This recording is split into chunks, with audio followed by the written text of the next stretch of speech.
Morningtide was the second set in Lorwyn block, continuing its predecessor's tribal focus but with a twist. Instead of focusing on the original races of Kithkin, elves, fairies, giants, elementals, and tree folk, the set shifts the lens to creature classes: soldiers, wizards, warriors, shamans, and rogues.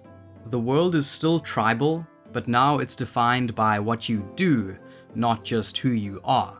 Demonstrating this, there was a cycle of bannerets, creatures that reduced the mana cost of two different creature types: Ballyrush for Kithkin and soldiers, Stony Brook for merfolk and wizards, Frog Tosser for goblins and rogues, Bright Hearth for elementals and warriors, and Bosk for treefolk and shamans. Similarly, there was a cycle of class-based equipment, each of which auto-equipped for free when the right creature type hit the battlefield. Some of these tribal card designs were very clever and flavorful, if not necessarily that powerful. Vengeful Firebrand, for example, is a fun one, a warrior that has haste as long as another warrior is in your graveyard. Avenging its fallen comrade grants it more fighting zeal. Likewise, Sigil Tracer is a 3-mana wizard that says pay 1 and a blue, tap 2 untapped wizards you control, copy target instant or sorcery spell. You may choose new targets for the copy. This represents multiple spellcasters uniting for a ritual. In addition to the set's 5 main classes, a few support cards were printed for some more niche classes, like clerics and archers. All of these minor class lords have interesting designs. Greatbow Doyen says, whenever an archer you control deals damage to a creature, that archer deals that much damage to that creature's controller. Battlefield Alchemist says, if a source would deal damage to a player, you may prevent X of that damage, where X is the number of clerics you control, an effect that fits perfectly with that tribe. Scarblade Elite has tap, exile an assassin card from your graveyard, destroy target creature. It makes sense that a crafty, amoral class like assassins wouldn't mind desecrating their own dead in order to take out their enemies. Then there's Kinsbale Cavalier, perhaps the strongest Knight Lord in the entire game. Finally, Guiltleaf Archdruid has a game-winning activated ability. Tap 7 untapped druids you control, gain control of all lands target player controls. 7 druids is a lot, but the payoff is worth it.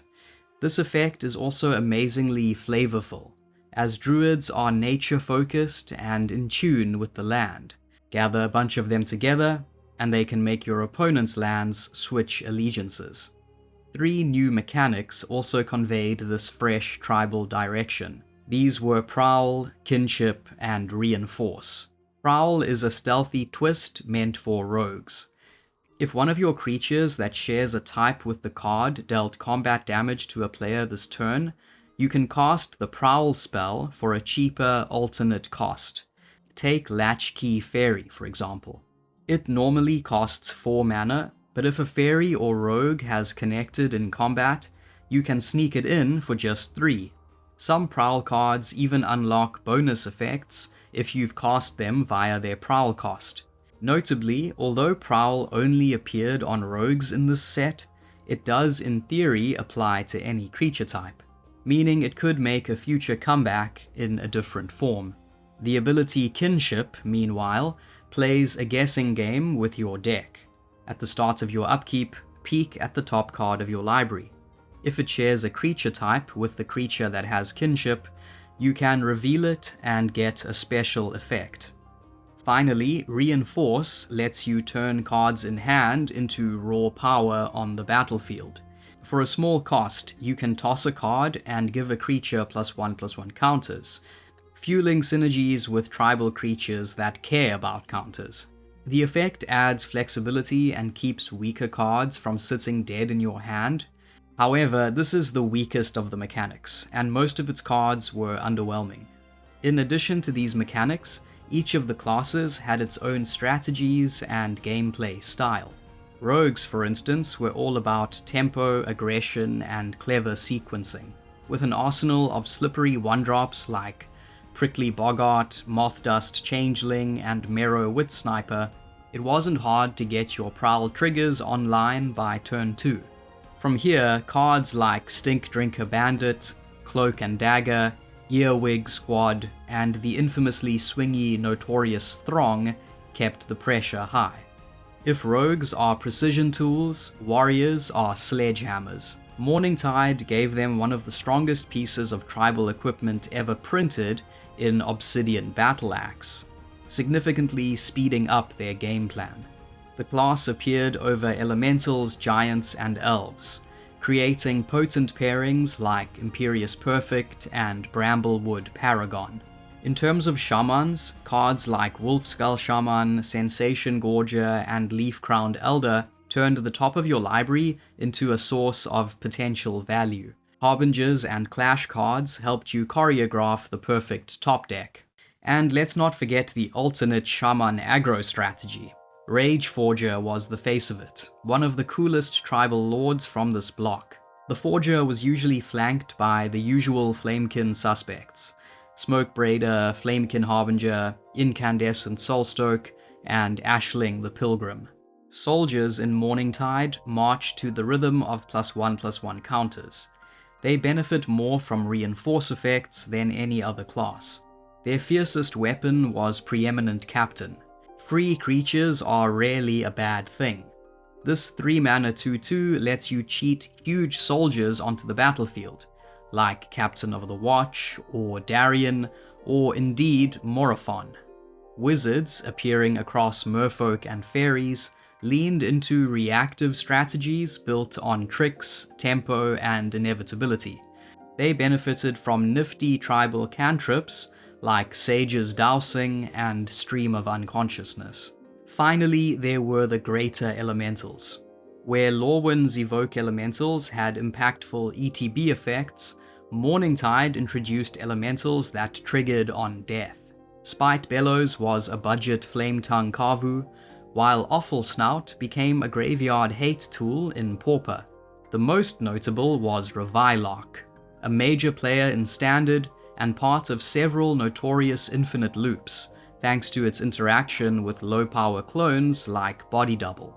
These designs stretched Evoke's utility in cool ways, though some players found them to be a bit overcomplicated. Although not known for its power level, Morningtide actually did include many cards that made a splash or saw play in multiple formats.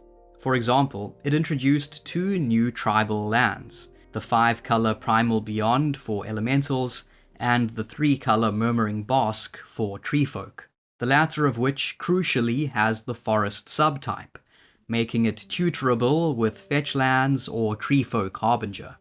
Next up is Idyllic Tutor, which was the first card in the game to search for enchantments this cleanly and effectively. Speaking of enchantments, Cream of the Crop is a cool piece of tech in creature decks. It shows up in EDH in decks like Mayal the Anima, smoothing out draws and keeping the gas coming. If you're playing any red tribal deck, Shared Animosity turns a pile of weak attackers into a lethal strike force. Each attacker gets bonus power for every ally it shares a type with, and things snowball fast. Attack with 5/1/1s and you might be dishing out 25 damage out of nowhere. Similarly, with Door of Destinies out, every creature you cast beefs up your army, and in the right build, this gets exponential. It's a commander darling, showing up in decks that go wide and stay on theme, from elves to zombies to Mer. If your deck has a consistent creature type, this artifact is often an auto-include. There are very few lands that punch above their weight like Mutavault. It's a shape-shifting utility land, a mutating little beatstick that fits perfectly into tribal strategies while staying useful in control shells too. Crucially, it helps you keep the pressure on even while you're flooding. It's still seen in Legacy and Pioneer lists, especially in aggressive tribal shells like Merfolk or humans. Interestingly, Mutavault was consciously conceived to continue the legacy of great colorless manlands like Mishra's Factory and Blinkmoth Nexus. The fact that Mutavault has all creature types was also a cheeky reference to the fact that those earlier lands could pump creatures of their own type, meaning both could pump Mutavault. This unassuming little piece of equipment has become a sleeper combo engine in Commander. Alone, it just looks like a janky artifact with a ping effect, but give it to the right creature, especially one that cares about death triggers or untaps on kills, and suddenly you've got an infinite loop machine. It's infamous alongside Goblin Sharpshooter, Grave Pact, or any shaman with a deadly tap ability. At its peak, Scapeshift was a $50 haymaker, Modern's land-based kill card. These days, it's settled into a more humble tier. Still playable, still deadly, just no longer the menace it once was. You'll occasionally see it show up in 4 or 5 color Omnath brews and in the odd Amulet Titan build. But the classic Valakut kill package has mostly faded. That said, commander decks like Lord Windgrace and the Gitrog Monster still get great mileage out of it. Mara Len of the Morn Song is a truly unique lock piece. This legend stops all draws, replacing them with a tutoring effect. And with the right cards like Shadow of Doubt or Leonin Arbiter, you can deny your opponent any cards at all while building your perfect hand. Pair her with Stranglehold and things get brutal. Add in Opposition Agent and you're robbing your opponents blind. And if you're really feeling nasty, toss in Nexus of Fate or Clearwater Goblet for infinite turns.